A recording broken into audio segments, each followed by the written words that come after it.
Hi, folks.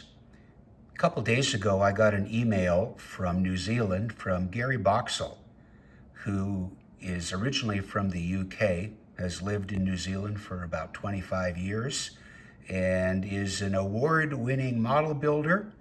And he is the author of several amazing build guide books, which are published by KLP, of Wingnut wings models. And he said in the email that he'd completed another build guide for KLP, this time of the Wingnut wings Pfalz D.XII, and wondered if I would care to do a review for it on my YouTube channel. I'd done build reviews or reviews of the build guides that Gary had written and done the photography for in the past year. And of course, it didn't take me long to say yes, and the file came, and here is my review. So what is Gary's ebook all about? Well, in the book, Gary builds the Wingnut Wings Pfalz D.XII kit. It's in 1/32 scale. It's modified to represent an unnamed post-war Belgian aircraft. Gary offers plenty of tips for detailing, modifying, and improving the kit to produce a high-quality scale replica. There's an added bonus in this ebook. A gentleman named Mike Butler provides a detailed tutorial on how he painted the pilot figure that's featured in this cover, on the cover, whom he refers to as Hank. So that's what's in the book. From KLP Publishing. It's an ebook, as I mentioned several times. I will put a link in the description to where you can find this book. So here's the table of contents for the book, and if you can see the numbers in there, it's pretty substantial. There are just about 300 pages in totals. Beautiful photographs. The photographs all being taken either by Gary for the plane or by Mike for the figure. And we've already covered briefly about the kit. I've given you a brief rundown about Gary. So the rest of the tutorial or the contents are building the model, about 130 pages, painting and finishing, another 100 pages. Then we get into the figure, painting Hank, starting at page 252. There are a gallery with some more beautiful pictures, and then there are appendices which refer to where you can get some of the aftermarket parts and accessories for this build. So is usually the case with the Wingnut Wings instruction manual. The build guide, in terms of building the model, begins with the cockpit area and the internal frame. There's a lot of detail that Wingnut Wings puts into all of their kits in this area, and it's a critical part of the build, along with the engines, of course. So a lot of what comes in the next section is devoted to this area, with pointing out how to get things set up along the way and how to enhance the build. You can see very beautiful pictures here of the interior as Gary begins to assemble it, and pointing out tips along the way for ensuring a beautiful build, an accurate build, and also an enhanced build. And here's a second page from the guide, again with glorious photographs, pointing out various little features, additions that have been made to the stock kit, and how it's all progressing, with good prose that explains exactly what Gary did to get to this point in the cockpit and interior frame assembly. One of my challenges in writing or completing or producing this review was to select just a representative sample of the many photographs, pictures, as well as the prose that Gary has for each section. Here we're coming to the conclusion of the cockpit and interior frame build. And you can see how it's progressed. Again, with 300 plus pages in the guide, I'm narrowing this down to about 25 or so screenshots. So here's another sample as Gary completes this portion of the build. After the leather trims, such as seats, etc., are dealt with, Gary turns his attention to internal control cables, something I have never attempted on any of my Wingnut Wings builds, but there's actually some extremely useful tips for how to do this very finicky stuff inside a Wingnut Wings build. Here's a sample right here. I know this may sound like heresy, but Wingnut Wings kits aren't perfect. There might be a few little areas that need to have cleanup or adjustment, and indeed that's the case even with the Pfalz D.XII. Seams along the bottom wing and where it mates in with the lower fuselage, and Gary goes through in quite a bit of detail how to make those invisible. And here's a start of all of that process.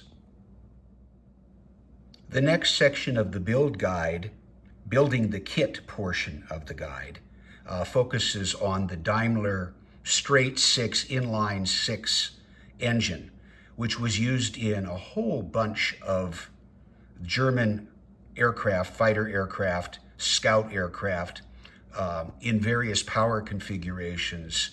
So this is an engine that appears in many of the Wingnut Wings kits, as well as this particular Pfalz.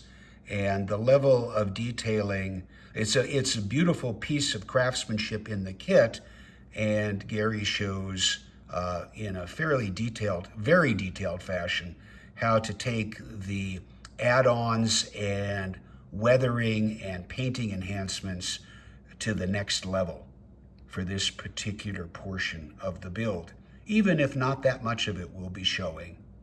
Not necessarily surprising.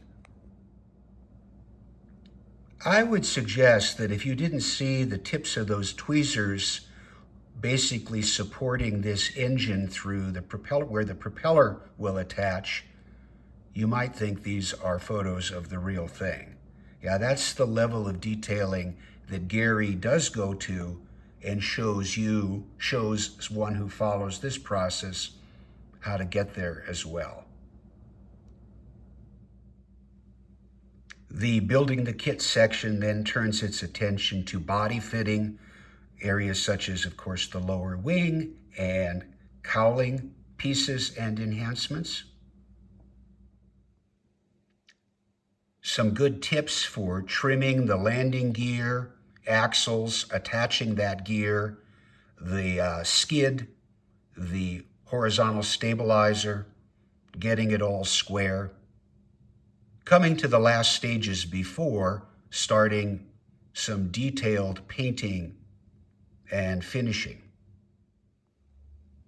The next section of the build guide is indeed on painting and finishing, and two areas here that are really handy and important and have applications for many more Wingnut Wings kits than just the Pfalz D.XII are the application of lozenge decals. Gary chooses to use the aftermarket decals from Aviatik, which are indeed superior to the great decals that come with the kit, as well as some very good tips and a process for masking and painting roundels and other trim on the aircraft. Now, I've used Aviatik's lozenge decals for a number of my Wingnut Wings builds as well as some other kits, and I thought I was familiar and pretty well versed in all of the steps to get a great fit with Aviatik decals, or transfers, but I actually learned something, a very important little tip that's in this build guide, and I'm not actually going to reveal that. You'll just have to get the guide to see what it is. But I took note of it and wished I'd known that for some of my past builds. So here's part of the process of putting on those aviatic lozenge decals. The guide is always very good about showing what paints, what materials are used in the process along the way. I mentioned earlier there were some great tips in here about the process, actually the whole process, about how to paint roundels rather than using decals. And I have to admit, when I've watched this on videos on YouTube, I've generally been mystified a little bit, even though I've watched the videos back and forth. It's quite handy to be able to pull this up in sequence, step by step along the way, and see exactly how somebody did it and obtained a superb result. Well, of course, the guide doesn't forget about rigging. Sometimes the fear of many folks who don't build a lot of World War I aircraft, and the materials of choice in this guide for the Pfalz D.XII are model castin, flexible rigging line, and gas patch metal turnbuckles. And so that is detailed in, again, very explicit photos and descriptions of how to rig this plane.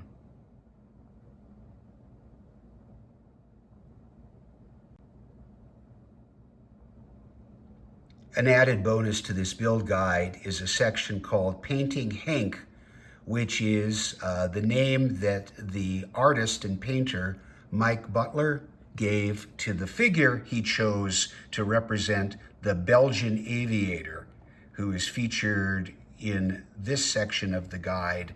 And then you get quite a nice tutorial with pictures, photographs of how Mike painted up this resin figure, starting out with uncolored resin and turning it into an almost living creature.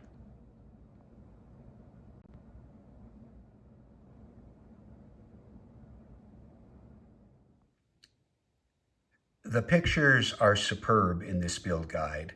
The commentary is excellent. The organization is extremely logical. Best of all, a lot of these tips are not just specific to the Wingnut Wings Pfalz D.XII. Because this particular kit features the Daimler straight 6 engine, which is used in many of the Wingnut Wings kits, that whole section is going to be applicable to many other Wingnut Wings builds in terms of how-tos and enhancements. The same goes for the aviatic decals, because those can be, you can have custom decals for this particular kit, but there are also aviatic decals for a whole range of Wingnut Wings. And the process by turning those superb decals and just doing that little bit extra to make them look great on a Wingnut Wings model are there. Yeah, it's a first-rate build guide. I don't happen to have a Pfalz D.XII. It's only one of 2 of the single-seater Wingnut Wings German planes that I don't have. But this guide gave me a tip on aviatic decals that I didn't know. And it was really fun to go through this. And I hope you'll agree that the work and the craftsmanship that are in the guide are just first rate. And if you're interested in picking up an ebook on this subject, the link will be in the description. Thanks to Gary for giving me this opportunity to do the review. I really enjoyed seeing the work that he did, as well as Mike's superb work on Hank, his Belgian aviator. Thanks for watching.